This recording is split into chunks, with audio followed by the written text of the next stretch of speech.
খাদ্যর পাশাপাশি মুরগিকে ঘাস খেতে দিন, তাহলে কিন্তু অনেক পুষ্টি হবে এবং রোগ ব্যাধির থেকে কিন্তু রক্ষা পাবে।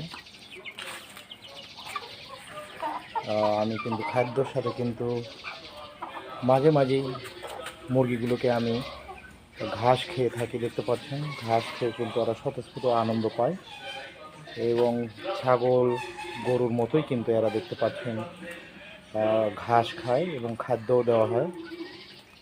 এইভাবে কিন্তু আমার মুরগিগুলো সবসময় সুস্থ থাকে এবং অসুখ বিসুখ তেমন একটা না হয় না বলা চলে। দেখতে পাচ্ছেন সুন্দর স্বতঃস্ফূর্তভাবে খাচ্ছে, খুব সুন্দরভাবে খাচ্ছে। এইভাবে আপনারা কিন্তু মুরগিকে খাদ্যের পাশাপাশি সবুজ ঘাস এনে দিবেন, কিন্তু ওরা সুন্দরভাবে খাবে এবং রোগ ব্যাধির হাত থেকে রক্ষা পাবে। কারণ প্রচুর ন্যাচারাল ভিটামিন রয়েছে খাদ্যতে। এই জন্য মুরগিগুলো কিন্তু স্বতঃস্ফূর্ত খায় এবং অনেক রোগ ব্যাধির হাত থেকে রক্ষা পায় এবং বাড়ে। ধন্যবাদ সবাইকে ভিডিওটি দেখার জন্য।